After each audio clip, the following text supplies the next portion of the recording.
இந்த ஒரு கதையில் நம்ம என்ன பார்க்க போகிறோம்னா ரொம்ப இன்ட்ரெஸ்டிங்கான ஒரு முக்கியமான விஷயம். கடன் எப்படி வாங்குறது அப்படிங்கிறது நம்ம அத்தனை பேருக்குமே ஒரு பெரிய டவுட் இருக்கும்ல. எதுக்கு வாங்கணும், எதுக்கு வாங்கக்கூடாது, இத்தனை பைசா வட்டியில் வாங்கலாமா, அத்தனை பைசா வட்டியில் வாங்கலாமா, இந்த டெபிட் கார்டை இப்படி யூஸ் பண்ணணும், கிரெடிட் கார்டை இப்படி யூஸ் பண்ணணும் அப்படிங்கிற மாதிரிலாம் சொல்லுவாங்கல்ல. பட் இதெல்லாம் ரொம்ப அப்படியே கணக்காக இருக்கும் போது ஒரு மாதிரி குழப்பமாக இருக்கும். எனக்கு ரொம்ப சுலபமாக அந்த கடனை பற்றி ஒரு விஷயத்த சொல்லு அப்படின்னு நானும் நிறையா யோசிச்சுக்கிட்டே இருந்தேன். ஒரு கதை ஒன்று படித்தேன். ரொம்ப சிம்பிள், கணக்கெலாம் போட்டு இப்படிலாம் இருக்கணும் அப்படிலாம் இருக்கணும்லாம் கிடையாது. ரொம்ப சிம்பிளாக இதுக்கு கடன் வாங்குங்க, இதுக்கு கடன் வாங்காதீங்க அப்படிங்கிற ஒரு தியரியை நமக்கு சொல்லி தராங்க. இந்த கதை முதல்ல எங்கே ஆரம்பிக்குதுன்னா, ஒரு 2 பேர் நல்ல ஃப்ரெண்ட்ஸுங்க. ரொம்ப நாளுக்கு அப்புறம், சொல்லப்போனால் ரொம்ப வருஷம் கழித்து இவங்க 2 பேரும் மீட் பண்ணிக்கிறாங்க. இவர் இந்த ஃப்ரெண்ட் இருக்கார்ல, அவர் வந்து ஒரு பொருளாதாரத்தில் படித்தவர், ஒரு பொருளாதார அறிஞர்னு வச்சுக்கலாமே.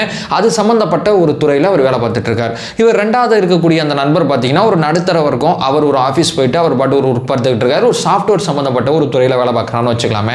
இந்த பொருளாதாரம் படித்த நண்பர் என்ன பண்ணுறாருன்னா, அந்த சாஃப்ட்வேர் படித்த நண்பரோட வீட்டுக்கு போகிறாரு, அவங்களோட ஃபேமிலியை மீட் பண்ணுறாரு, டின்னர் சாப்பிட்றாரு, குழந்தைகள் அத்தனை பேரையும் பார்க்குறாரு, எல்லாத்தையுமே பார்த்துட்டு இருக்காரு. பார்த்துட்டே இருக்கும்போது நண்பர்கிட்ட கேட்குறாரு, என்னன்பா ஏசி இருக்குது, கம்ப்யூட்டர் இருக்குது, ஒரு பக்கம் ஃப்ரிட்ஜ் இருக்குது, வாஷிங் மிஷின் இருக்குது, வேறு எல்லா விதமான சகல வசதியுமே இங்கே இருக்குது, எப்படி நண்பா எல்லாமே வந்து கேஷ் பே பண்ணி வாங்கினியா இல்லை எதுவும் இஎம்ஐயில் வாங்கியிருக்கியா அப்படின்னு கேட்கும்போது, மச்சான் 90% இஎம்ஐயில் தான்டா போட்டிருக்கேன். ஏன்னா இஎம்ஐயில் வந்து கிடைக்கும் போது 1000 ரூபா கொடுத்தாது கிடைக்கும் போது நான் ஏன்டா முழுசாக போய் ஒரு பெருமணத்தை போய் அங்கே முதலீடு பண்ணணும், அதனால் இஎம்ஐலே வச்சு ஓட்டிக்கிட்டு இருக்கேன்டா எல்லாத்தையுமே அப்படின்னு சொல்லி இந்த நண்பர் சொல்லுவார். சரிடா கையில் எவ்வளோ சேவிங்ஸ் வச்சுருக்க, என்ன ஏது அப்படின்னு கேட்கும்போது, கையிலலாம் பெருசாக சேவிங்ஸ் இல்லைடா, இன்றைக்கி சம்பாதிச்சோம், இன்றைக்கி வாழ்ந்தோம், நல்லா இருந்தோம் அப்படிங்கிற மாதிரி இருக்குதுடா, யார்கிட்டையும் வந்து தேவையில்லாமல் வந்து நான் கடன் வாங்கலடா, நிம்மதியாக என்னோட லைஃபுக்கு தேவைப்படுற விஷயங்களை வச்சுக்கிட்டு இன்றைய நாளுக்கு தேவைப்படுறது ஏற்றபடி என்னுடைய வாழ்க்கையை நடத்தி கொண்டு போயிட்டு இருக்கேன் அப்படிங்கிற ஒரு விஷயத்தை பார்த்தீங்கன்னா அந்த நண்பர் சொல்கிறாரு.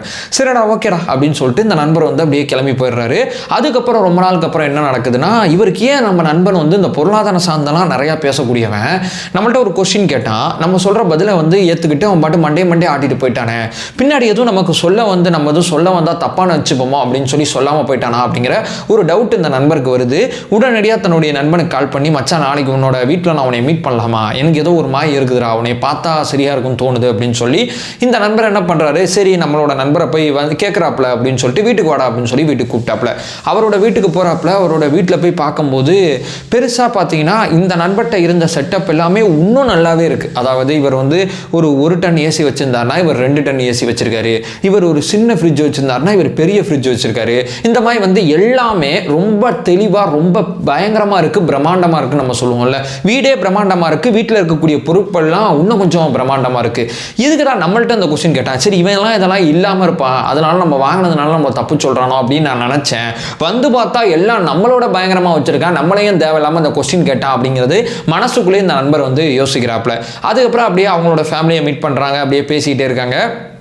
டக்குன்னு இந்த நண்பர்கிட்ட கேட்டார், மச்சான் நீ அன்றைக்கி நம்ம வீட்டுக்கு வந்து இல்லை, எதுக்கு வந்து இந்த மாதிரி ஃபேனு இதெல்லாம் கேட்டேன், என்ன காரணம்டா அப்படின்னு கேட்கும்போது, இல்லைடா ஒரு சின்ன பொருளாதாரம் சார்ந்த ஒரு விஷயத்துக்கு தான் கேட்டேன், நான் இதை வச்சே கண்டுபிடிச்சிருவேன்டா நீ ஃபைனான்ஷியலாக எந்த நிலமையில் இருக்குது அப்படிங்கிற மாதிரி சொல்கிறாப்புல.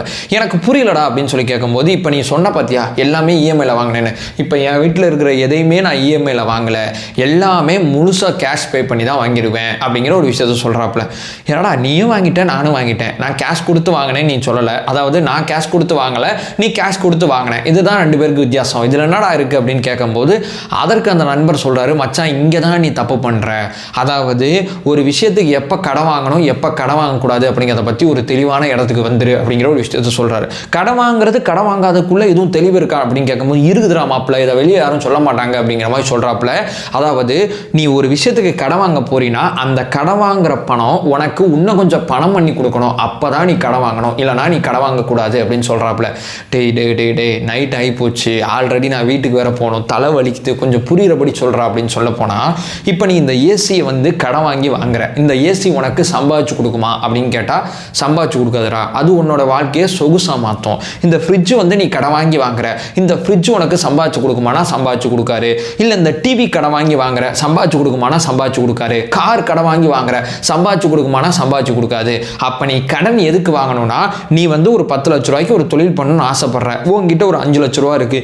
இன்னொரு 5 லட்ச ரூபா இருந்தால் அந்த தொழில் பண்ணும்போது உனக்கு வருமானம் கிடைக்கும். அந்த வருமானம் மூலமாக அந்த கடனை உன்னால் அடைக்க முடியும். அதுபோக அந்த கடன் வாங்கி அந்த தொழிலை நீ பண்ணதுனால இன்னும் கொஞ்சம் லாபம் கிடைக்கும். அதாவது எதிர்காலத்தில் நீ சம்பாதிக்கிறதுக்கு ஒரு வாய்ப்பு அமையும் போது உன்கிட்ட இன்னைக்கு அந்த பணம் இல்லாத போது நீ கடன் வாங்கி அந்த பணத்தை வச்சு பணம் பண்ணினா பிரச்சனை இல்லடா. கடன் வாங்கி சொகுசை நோக்கி நகர்ந்தினா அது தப்பு. இப்போ உங்ககிட்ட இருக்கக்கூடிய இன்வெஸ்ட்மெண்ட் அத்தனையுமே வச்சு நீ சைடு போய் உன்னால் ஒரு பிஸ்னஸ் பண்ண முடியும். ஏன்னா உன்னோட ஒய்ஃப் வந்து ஒரு விஷயத்தில் ஆர்வமாக இருக்காங்க. பட் இன்வெஸ்ட்மெண்ட்டாக ஒரு 3 லட்ச ரூபா இருந்தால் நல்லா இருக்கும் நீ என்கிட்ட பேசும்போது சொன்னேன். இந்த 3 லட்ச ரூபாய்க்கு நீ சொகுசா வந்து இன்வெஸ்ட் பண்ணியிருக்க பார்த்தியா, அந்த காசை உன் ஒய்ஃபு கிட்ட நீ கொடுத்து அந்த ஒய்ஃப் வந்து அந்த தொழிலில் ரொம்ப கான்ஃபிடண்டாக இருக்காங்க. அவங்களால பணம் பண்ண முடியுங்கிற நம்பிக்கை எனக்கே இருக்குது, உனக்கும் இருக்குது. அந்த பணம் அரேஞ்ச் பண்ணுறதுக்கான வேலை தான் நீ பார்த்துட்டு இருக்க. அந்த 3 லட்ச ரூபா காசை அவங்கள்ட்ட கொடுத்துருந்தீங்கன்னா அவங்க அதை அவங்களோட பிஸ்னஸில் போட்டு ப்ராஃபிட் பண்ணியிருப்பாங்க. அந்த ப்ராஃபிட்டை வச்சு இது எல்லாத்தையுமே சொகுசாக கேஷாக வாங்கடா. கேஷாக வாங்கும் போது இஎம்ஐயோட உனக்கு கம்மியான ஒரு ப்ரைஸ் தான் இருக்கும். நீ சொகுசாக வாழணும்னு நினச்சி எதிர்காலத்தில் போயிட்டு உன்னோட பணத்தை வந்து நீ சுமத்துற. இன்னைக்கு தேவைக்கு நான் வாழ்ந்துக்கிட்டு இருக்கேன்னு சொல்லலை. இல்லை, நீ நாளைக்கு ஓடி அதற்கு இஎம்ஐ கட்டி ஆகணும். நீ சாப்பிடல அது வேற கதை. ஆனால் இஎம்ஐ கட்டுறது ரொம்ப முக்கியமானது. இந்த இஎம்ஐ கட்டுறது நீ சம்பாதிச்சு கட்டினா பிரச்சனை இல்லை. நீ சொகுசாக வாழ்றதுக்கு எதிர்காலத்தின் மேல சுமையை வந்து நீ தள்ளுற அப்படிங்கிற ஒரு ஃபைனான்சியல் அட்வைஸை இவர் கொடுக்குறாரு. இவர் ஒரு மாதிரி ஆடி போயிட்டாப்ல. அப்போ வந்து நம்ம லோடு வெஹிக்கிள் இந்த மாதிரிலாம் வாங்கினா லோடு வெஹிக்கிள் வாங்குறது கரெக்டு, கார் வாங்குறது தப்பு. ஏன்னா கார் உனக்கு சொகுசை தான் கொடுக்கும். லோடு வெஹிக்கிள் மூலமாக நீ பணம் பண்ண முடியும். ஸோ பணம் பண்ணுறதுக்கு நீ கடன் வாங்கலாம். உங்ககிட்ட இருக்கிற இன்வெஸ்ட்மெண்ட்டோட இன்னும் கொஞ்சம் கடன் வாங்கி உன்னால் நல்லா பணம் பண்ண முடியுங்கிற நம்பிக்கை உனக்கு இருந்துச்சுன்னா கடன் வாங்கு. சொகுசுக்கு ஒருபோதும் கடன் வாங்காதே அப்படிங்கிற ஒரு அறிவுரையை பார்த்தீங்கன்னா நண்பர் சொல்கிறாப்புல. சரி மச்சான், இப்போ நீ எதிர்கால ஃபண்டுகிட்டலாம் சொன்னியே, நீ வச்சிருக்கியா அப்படின்னு கேட்கும்போது, இல்லைடா நான் அது எல்லாமே பண்ணிட்டேன்டா.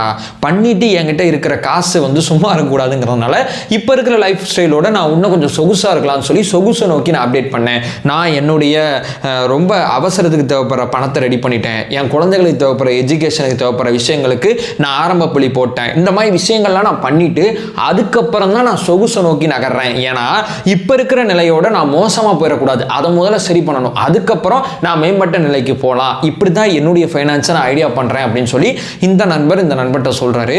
இதுக்கப்புறம் தான் அவருக்கு புரிஞ்சிருக்கு, ஓஹோ சொகுசுக்கு போயிட்டு நம்ம கடன் வாங்கிட்டு இருக்கோம், நம்ம பணம் பண்ணுறதுக்கு தான் கடன் வாங்கணும் அப்படிங்கிற அந்த நாலேஜை இவர் எடுத்துக்கிட்டாரு. ஸோ இந்த கதை எனக்கு இதான் சொல்லி கொடுத்துச்சு.